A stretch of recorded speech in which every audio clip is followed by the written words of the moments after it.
Hello friends, ఈ వీడియోలో inverted half pyramid with numbers pattern explain చేసుకుందాం. ఈ ప్యాటర్న్ని బాగా అబ్జర్వ్ చేస్తే మనకు 5 రోస్ ఉన్నాయి. ఈచ్ రోలో ఫస్ట్ రోలో 1 to 5 నెంబర్స్ ప్రింట్ అయింది. సెకండ్ రోలో 1 to 4 నెంబర్స్, థర్డ్ రోలో 1 to 3, ఫోర్త్ రోలో 1 2 నెంబర్స్, లాస్ట్ రోలో 1 నెంబర్ ఇలా ప్రింట్ అయింది. సో మన రో అనేది 1 ఉన్నప్పుడు 1 to 5 నెంబర్స్ ప్రింట్ అవ్వాలి.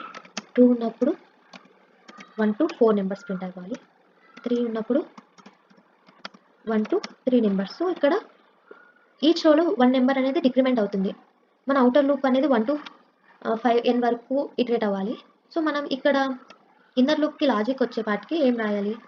n - i అనుకుంటే 5 - 1 అంటే 4 టైమ్స్, కానీ మనకు 5 టైమ్స్ లూప్ అనేది ఇటరేట్ అవ్వాలి.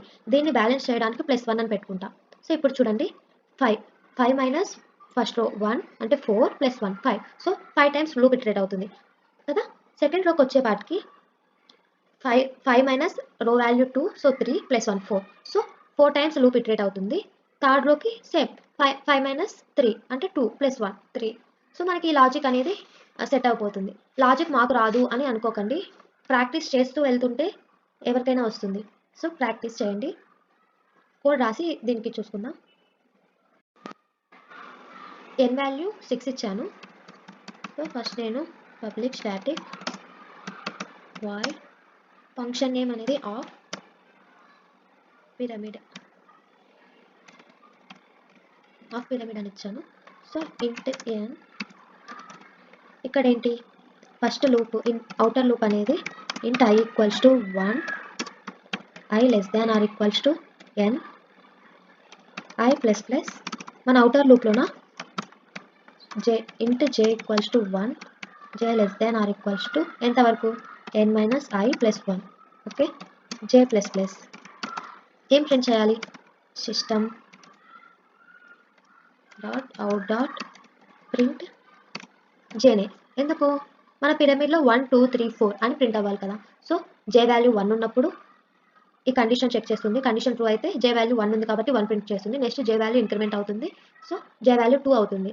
కండిషన్ చెక్ చేస్తుంది, ట్రూ అయితే 2 అని ప్రింట్ చేస్తుంది. మళ్ళీ j వాల్యూ ఇంక్రిమెంట్ అవుతుంది. కండిషన్ చెక్ చేస్తుంది, ట్రూ అయితే లూప్లోకి వచ్చి 3 ప్రింట్ చేస్తుంది.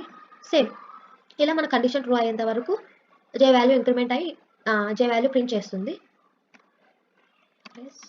ఈ విధంగా మనం కండిషన్స్ని చెక్ చేసుకుంటూ ప్రింట్ చేసుకోవాలి.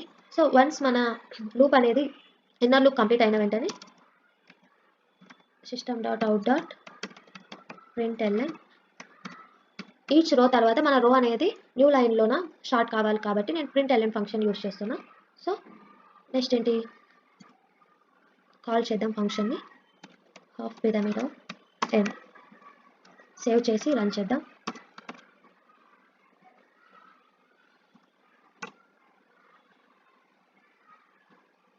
సో మన పిరమిడ్ అనేది ఈ విధంగా వచ్చింది. నేను i వాల్యూ 6 తీసుకున్నాను కాబట్టి 1 to 6, 1 to 5 చూడండి, 1 to 6, 1 to 5, 1 to 4, 1 నుంచి 3 ఈ విధంగా 6 లైన్స్ వచ్చాయంటే 6 రోస్.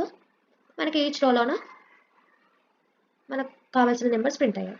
మీకు ఏమైనా డౌట్ ఉంటే కామెంట్ చేయండి. Thank you.